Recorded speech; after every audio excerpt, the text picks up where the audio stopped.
Hello, my name is Matthew Hykove with BMC Atrium Orchestrator. Today, I'd like to talk about best practices for managing content within an Atrium Orchestrator grid.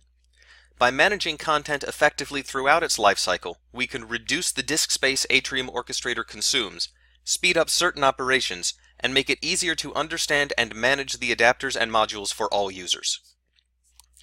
The first thing you can do to manage your content effectively is to limit the amount of content you have in the first place. The content installer for Atrium Orchestrator lets you install every module and every adapter at once, but this is rarely a good idea. If you install modules and adapters you do not plan on using or cannot use, like a Microsoft Active Directory adapter when you do not have Active Directory in your environment, these modules and adapters can do nothing.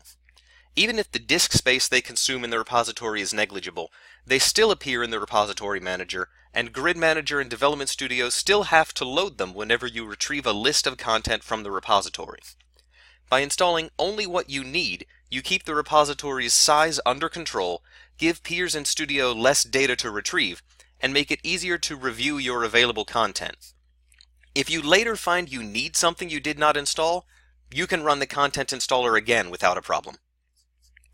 Similarly, do not have modules and adapters active if they are not in use. It is fine to have an adapter you only use occasionally, but if an adapter is not being used by any current workflow and you are not using it for testing, remove it from your peers and ideally from the grid. Peers actively share information about active modules and adapters. By deactivating unnecessary content, you give the peers less data to transfer, which affects not only what you see in Grid Manager, but other operations like the speed with which your high availability CDPs start. Even after you have removed unnecessary content, a busy grid can have dozens of adapters and modules, and if they are not named clearly, it can be hard to tell which adapters are used by which workflows or what certain modules do. By giving your adapters meaningful names, you make them easier to remember and to show others what a given adapter does and when to use it. Adapter names are case sensitive and include whitespace, so you especially want to avoid giving an adapter a name too similar to another adapter.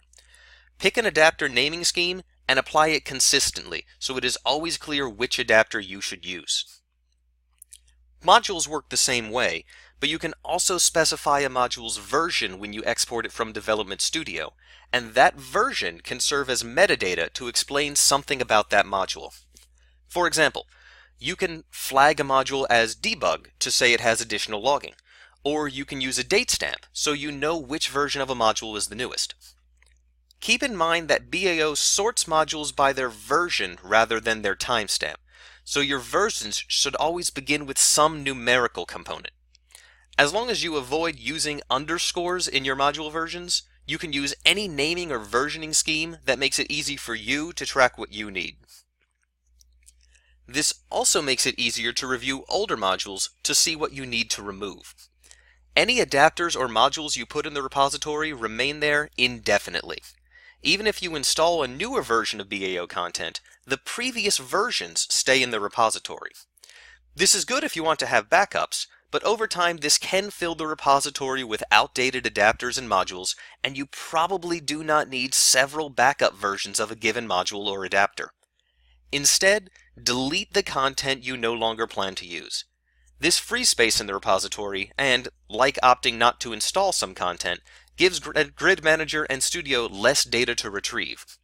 By keeping the content you do not need out of the repository and keeping the content you are not using off the grid, you preemptively keep control of your repository sizing.